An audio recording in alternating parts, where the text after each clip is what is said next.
दोस्तों यूपीएससी में पॉलिटी पर कई सारे क्वेश्चंस पूछे जाते हैं और पॉलिटी में कुछ ऐसे चैप्टर्स हैं जो एवरग्रीन है, मतलब हर साल उन पर क्वेश्चन जो है एग्जाम में देखने को मिलते हैं।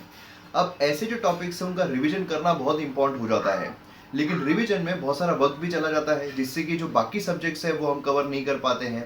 अब सोचिए कि अगर इन टॉपिक्स को रिवाइज करने में हमारा 5 मिनट से भी कम वक्त जाए तो। जी हाँ, आज के इस वीडियो में हम सुप्रीम कोर्ट जो बहुत इंपॉर्टेंट है, उस पर हर साल अगर आप देखोगे तो क्वेश्चन आया हुआ है, तो सुप्रीम कोर्ट को हम अंडर 5 मिनट रिवाइज करने वाले हैं। चलिए शुरू करते हैं। तो आइए यहाँ पर सुप्रीम कोर्ट ऑफ इंडिया को रिवाइज करते हैं अंडर 5 मिनट्स। तो यहाँ पर आप देखोगे तो हमारी जो जुडिशरी सिस्टम है इंटीग्रेटेड है, मतलब सुप्रीम कोर्ट टॉप पे है, then high court, then subordinate court. Supreme court जो इनॉग्रेट किया गया था 28 जनवरी 1950 को, इसने ब्रिटिश प्राइवेसी काउंसिल 1950 जो है उसको यहाँ पर रिप्लेस किया था। अब यहाँ पर अगर हम कॉन्स्टिट्यूशनल प्रोविजंस देखते हैं, मतलब हमारे संविधान में कहाँ जिक्र किया हुआ है, तो आर्टिकल 124 से लेकर 147 पार्ट 5 में दिया हुआ है पार्लियामेंट जो ज्यूरिसडिक्शन है सुप्रीम कोर्ट का उसको कम नहीं कर सकती है। बहुत इंपॉर्टेंट है, सीधे प्रीलिम्स में क्वेश्चन आ सकते हैं, लेकिन एक्सटेंड जरूर कर सकती है। सुप्रीम कोर्ट जो है कस्टडियन है कॉन्स्टिट्यूशन ऑफ इंडिया के। देन उसके बाद यहाँ पर अपॉइंटमेंट अगर हम देखते हैं सुप्रीम कोर्ट जजेस की अपॉइंटमेंट, तो कौन करता है, तो राष्ट्रपति हमारे जो प्रेसिडेंट है उनके द्वारा अपॉइंटमेंट की जाती है। लेकिन क्या उनके मन में आया और अपॉइंटमेंट कर दी, ऐसा होता है क्या? नहीं, उन्हें कंसल्ट करना पड़ता है सुप्रीम कोर्ट के कुछ जजेस, हाई कोर्ट के जजेस, यहाँ पर जो नेसेसरी है उसके अकॉर्डिंग। अब यहाँ पर आप देखोगे तो एक कोलिजन सिस्टम, मतलब ये शॉर्ट में अगर हम देखें तो एक कोलिजन सिस्टम जो है वो हमें देखने को मिलती है। तो कोलिजन सिस्टम में हमें basically chief justice of India है ना, चीफ जस्टिस ऑफ इंडिया, जब बाकी जो जजेस होते हैं उनको अगर अपॉइंट करना है तो चीफ जस्टिस ऑफ इंडिया उनको कंसल्ट किया जाएगा। और यहाँ पर 4 सीनियर मोस्ट जजेस जो है सुप्रीम कोर्ट के वो भी हमें देखने को मिलेंगे। अब यहाँ पर आप देखोगे तो फर्स्ट जज के, सेकंड जज के, थर्ड जज के इस तरीके से हुए थे। पहले जज केस में हुआ था कि भाई यहाँ पर कंसल्टेशन जो है कॉन्करेंस नहीं है, मतलब प्रेसिडेंट जो है उससे सलाह मशवरा कर सकते हैं। देन उसके बाद यहाँ पर जो चीफ जस्टिस ऑफ इंडिया बोलेंगे वैसा ही जो प्रेसिडेंट है उनको करना पड़ेगा, और वो 2 सीनियर मोस्ट जजेस जो है उनके द्वारा किया जाएगा। तो इस तरीके से यहाँ पर हुआ था। फाइनली अभी कोलिजियम सिस्टम हमें देखने को मिलती है जहाँ पर 4 सीनियर मोस्ट जजेस होते हैं, है ना, तो उनके द्वारा यहाँ पर अपॉइंटमेंट जो है वो देखी जाती है। सीट अगर हम देखते हैं सुप्रीम कोर्ट की तो दिल्ली में है। बाकी चीफ जस्टिस ऑफ इंडिया जो है वो यहाँ पर बाकी लोकेशन भी अप्रूव कर सकते हैं प्रेसिडेंट के अप्रूवल के साथ। अब यहाँ पर आप देखोगे क्वालिफिकेशन के बारे में, तो क्वालिफिकेशन जो है सिटीजन ऑफ इंडिया है ना, वो रहना चाहिए। देन जजेस ऑफ हाई कोर्ट रहना चाहिए 5 साल के लिए, या फिर एडवोकेट रहना चाहिए हाई कोर्ट के 10 ईयर्स के लिए। डिस्टिंग्विश्ड जूरिस्ट रहना चाहिए in the opinion of the president. Oath जो है वो प्रेसिडेंट के सामने चीफ जस्टिस ऑफ इंडिया जो है वो लेते हैं। देन उसके बाद यहाँ पर अगर हम बात करते हैं 10 ईयर की, तो 10 ईयर कितना, एक बार यहाँ पर अपॉइंटमेंट हो गई जजेस की तो 10 ईयर कितने सालों के लिए रहेंगे। तो यहाँ पर कॉन्स्टिट्यूशन ने कुछ फिक्स नहीं किया कितने साल के लिए रहेंगे, लेकिन यहाँ पर पार्लियामेंट के द्वारा बोला गया कि 65 साल जो है उतनी उम्र तक यहाँ पर चीफ जस्टिस ऑफ इंडिया, मतलब बाकी जजेस जो है बने रह सकते हैं। यहाँ पर वो रिजाइन भी कर सकते हैं। रेसिग्नेशन किसको देना पड़ेगा, तो प्रेसिडेंट जो है उनके पास देना पड़ेगा। क्या रिमूव किए जा सकते हैं? बिल्कुल रिमूव किए जा सकते हैं। मिस बिहेवियर और इनकैपेसिटी जो है इसके आधार पर रिमूव किए जा सकते हैं। रिमूवल जो है यहाँ पर मोशन साइन करना पड़ेगा, ठीक है। अगर रिमूव करना है तो मोशन साइन करके देना पड़ेगा। अगर लोकसभा में इनिशिएट हो रहा है तो 100 मेंबर्स के द्वारा, राज्यसभा में हो रहा है तो 50 मेंबर्स के द्वारा। अब स्पीकर या चेयरमैन जो होते हैं, मतलब अगर हम लोकसभा देखें तो वहाँ पर स्पीकर होते हैं, अगर हम राज्यसभा देखें तो चेयरमैन होते हैं, वो इस रिजोल्यूशन को एडमिट भी कर सकते हैं इस मोशन को, या फिर रिफ्यूज भी कर सकते हैं, इनका डिस्क्रिशनरी पावर है। देन उसके बाद यहाँ पर अगर हम देखते हैं 3 मेंबर, अगर ये एक्सेप्ट कर लेते हैं 3 मेंबर कमेटी बनेगी, उसमें जजेस of supreme court, chief justice of high court and distinguished juries जो है वो यहाँ पर रखे जाएंगे। देन वो देखेंगे मिस बिहेवियर इन कैपेसिटी के तौर पर उनको निकाला जा सकता है क्या। अगर निकाला जा सकता है तो फिर स्पेशल मेजोरिटी से पास किया जाएगा, और फिर फाइनली यहाँ पर प्रेसिडेंट जो है उनके ऑर्डर के द्वारा ही यहाँ पर रिमूव किए जा सकते हैं। सैलरीज एंड अलाउंसेस अगर हम देखें तो पार्लियामेंट के द्वारा यहाँ पर फिक्स किया जाता है बाय टाइम टू टाइम, और डिसएडवांटेज पर नहीं जा सकता है कि भाई यहाँ पर कोई जज है उसने सरकार का नहीं माना तो उसकी सैलरी जो है कम कर दी गई, ऐसा नहीं हो सकता है। देन यहाँ पर कुछ अदर जजेस भी होते हैं। अदर जजेस में हमें देखने को मिलते हैं एक्टिंग चीफ जस्टिस, है ना, मतलब एक्टिंग। यहाँ पर क्या हो रहा है, जो मेन जज है या तो वो अपसेंट है, ठीक है, या तो वो पोजीशन वैकेंट है, या तो वो अपनी ड्यूटीज परफॉर्म नहीं कर पा रहे हैं। इसकी वजह से जो प्रेसिडेंट होते हैं वो यहाँ पर एक्टिंग चीफ जस्टिस जो है उनको अपॉइंट कर सकते हैं।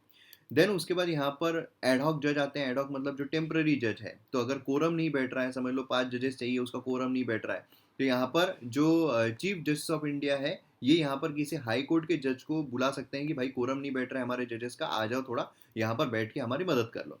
रिटायर्ड जजेस, चीफ जस्टिस ऑफ इंडिया जो है वो रिटायर्ड जज को बोल सकते हैं कि आप आइए थोड़ी हमारी मदद कीजिए। तो यहाँ पर जो अलाउंसेस रहेंगे प्रेसिडेंट के द्वारा तय किए जाएंगे। देन यहाँ पर अगर हम देखते हैं तो कुछ ज्यूरिसडिक्शन जो है वो हमें देखने को मिलती है बेसिकली जजेस की, मतलब सुप्रीम कोर्ट की ज्यूरिसडिक्शन जो है अलग अलग तरीके की। पहला आता है यहाँ पर ओरिजिनल ज्यूरिसडिक्शन। ओरिजिनल ज्यूरिसडिक्शन हमारे आर्टिकल 131 में देखने को मिलता है।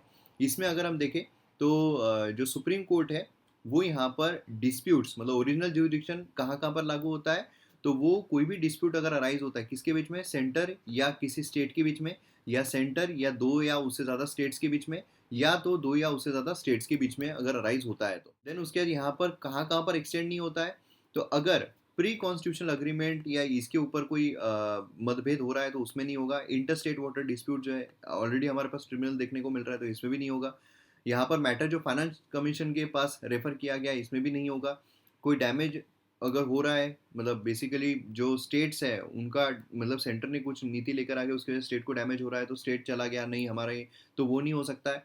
देन उसके बाद यहाँ पर before supreme court by private citizen ने अगर लेकर आया तो भी नहीं हो सकता है। देन उसके बाद हमें ज्यूरिडिक्शन, रिट ज्यूरिडिक्शन देखने को मिलता है। ये एक्सक्लूसिव नहीं है, क्यों, हाई कोर्ट के पास भी है एज पर आर्टिकल 226, है ना, और हाई कोर्ट का तो वाइडर स्कोप में है, क्योंकि यहाँ पर सुप्रीम कोर्ट सिर्फ फंडामेंटल राइट के एनफोर्समेंट पे रिट देख सकता है, हाई कोर्ट जो है वो बाकी इस पे भी देख सकता है। देन यहाँ पर एपिलेट ज्यूरिडिक्शन आता है। एपिलेट ज्यूरिडिक्शन में कॉन्स्टिट्यूशनल मैटर अगर कोई हो रहा है तो उसमें अपील कर सकते हैं, सिविल मैटर कोई हो रहा है, क्रिमिनल मैटर कोई हो रहा है, स्पेशल लीव अगर हो रहा है।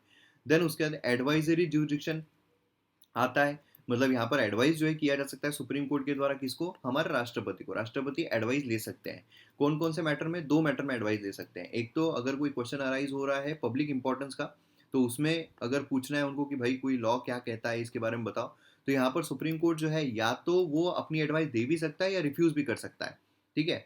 दूसरा यहाँ पर आता है कोई डिस्प्यूट अगर अराइज हो रहा है प्री कॉन्स्टिट्यूशनल ट्रीटी या अग्रीमेंट, समझ लो कॉन्स्टिट्यूशन बनने के पहले कोई ट्रीटी अग्रीमेंट थी उसके ऊपर अगर कुछ पूछ रहे हैं, तो फिर यहाँ पर सुप्रीम कोर्ट को अपना ओपिनियन जो है वो देना ही पड़ेगा, मैंडेटरी है, ठीक है।